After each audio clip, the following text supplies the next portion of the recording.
चलिए क्लास को हम आगे कंटिन्यू करते हैं।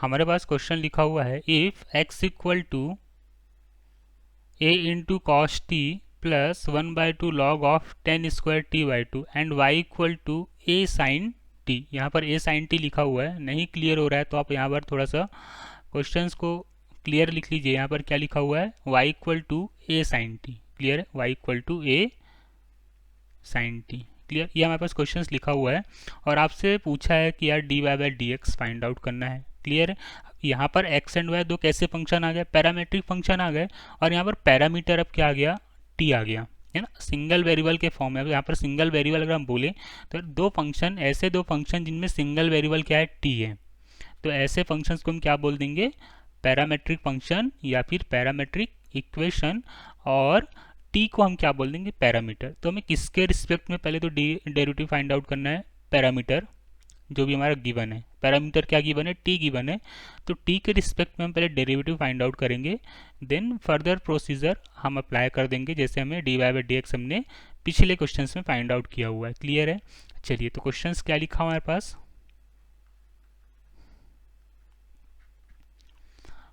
क्या गिवन है, now given x equal to a into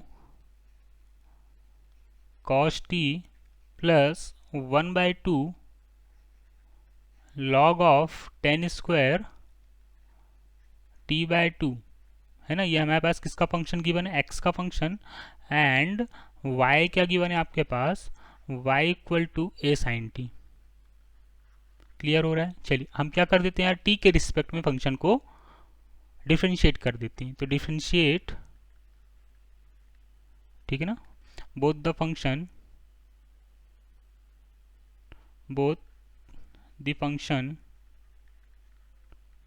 with respect to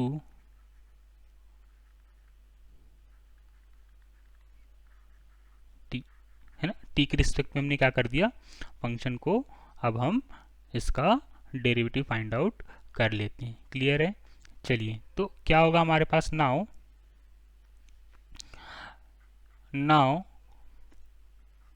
dx upon dt equal to, ये तो कांस्टेंट है तो d upon D T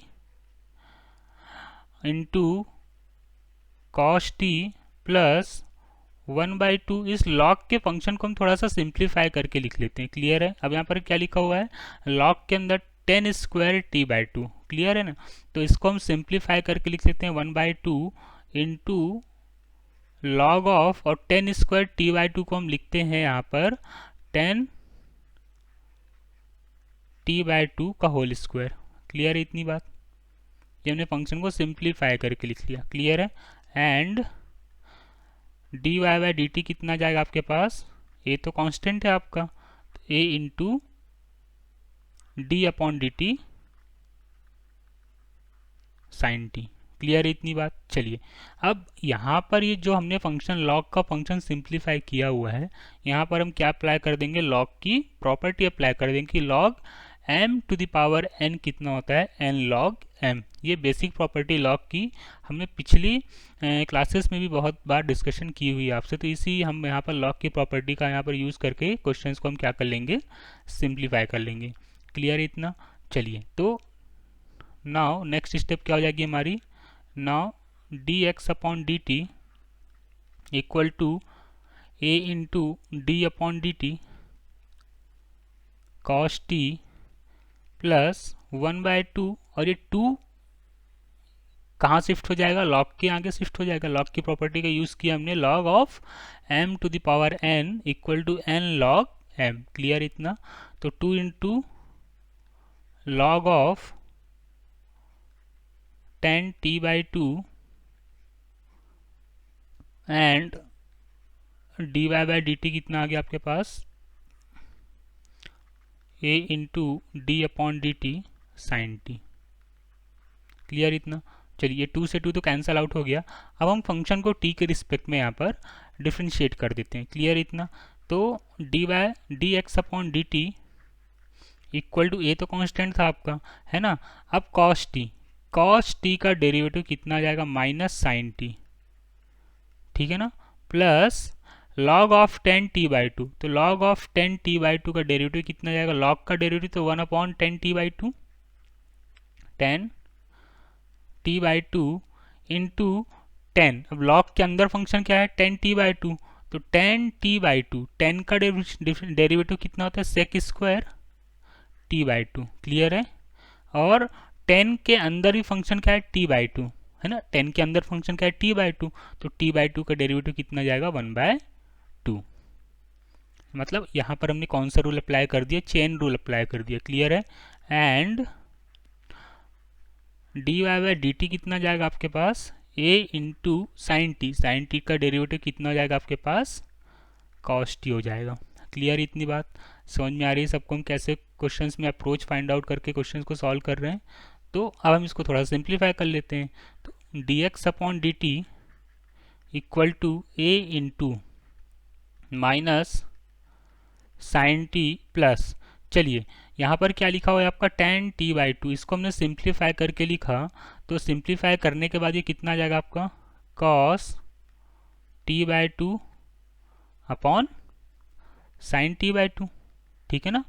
tan t/2 कितना होगा sin t/2 upon cos t/2, cos ऊपर चला जाएगा तो cos t/2 upon sin t/2 into, अब यहाँ पर सेकेंड फंक्शन क्या लिखा हुआ था मल्टीप्लाई में सेक स्क्वायर t/2, तो सेक स्क्वायर को हमने सिंप्लीफाई करके लिख लिया 1 अपॉन cos स्क्वायर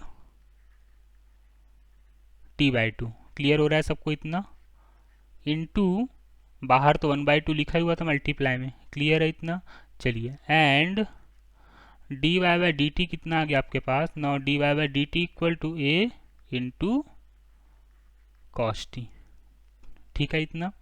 चलिए अब क्या होगा, देखो यहाँ पर ये cos t/2 से एक cos t/2 यहाँ से कैंसिल आउट हो जाएगा, है ना। तो आपके पास क्या बचा यहाँ से, now dx/dt equal to a into minus of sine t plus 1/2 sine t/2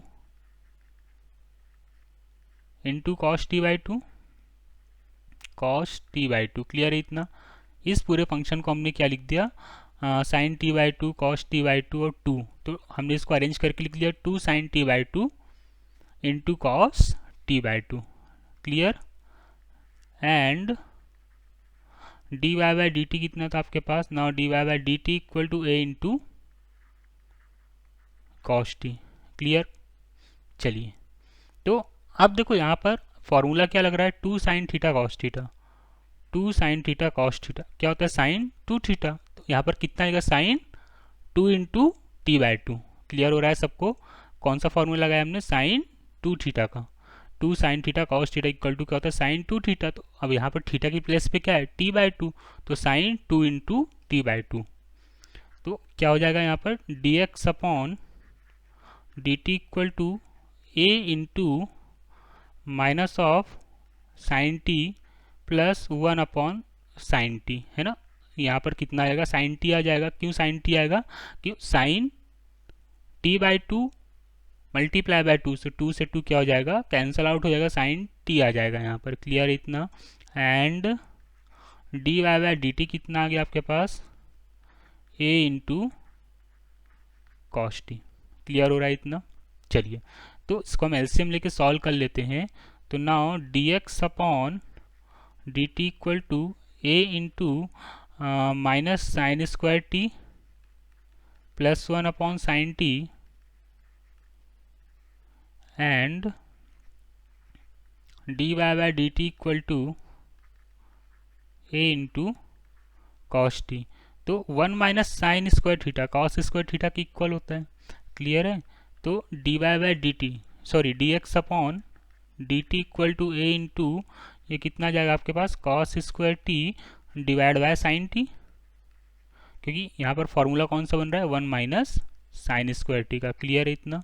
and dy/dt कितना आ गया आपके पास dy/dt equal to a into cos T, clear है इतना।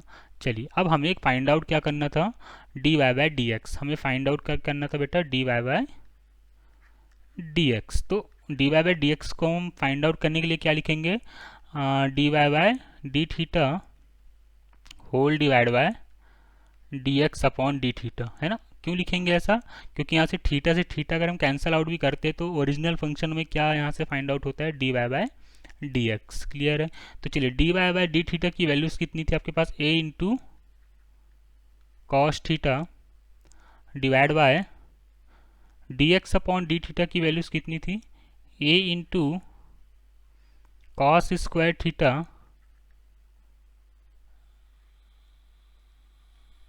यहाँ पर थोड़ा सा करेक्शन कर लीजिएगा आप लोग। करेक्शन क्या था यहाँ पर, पैरामेट्रिक फंक्शन टी था, हमने यहाँ पर थीटा लिख दिया गलती से क्योंकि थीटा थीटा हम बोल रहे थे फॉर्मूले में। क्लियर है? तो यहाँ पर थोड़ा सा करेक्शन है, यहाँ पर करेक्शन कर लीजिए, यहाँ पर टी आएगा। क्लियर है? चलिए तो नाउ यहाँ पर कितना आ गया, a cos t whole divide by कितना आ जाएगा आपके पास, a cos t whole divide by a into cos square t divide by sine T.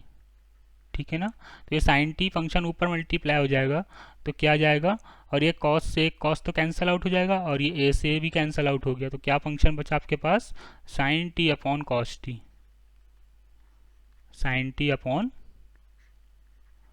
Cos t. और sine t upon cos t किसके इक्वल होता है, टेन टी के इक्वल होता है। क्लियर?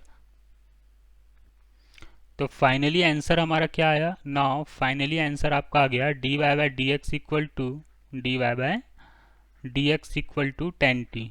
कितना आ गया आपके पास, टेन टी। ये आपका पैरामेट्रिक फंक्शन जो आपको गिवन था उसका फाइनल आंसर, हमने यहाँ पर उसका डेरिवेटिव फाइंड आउट कर लिया।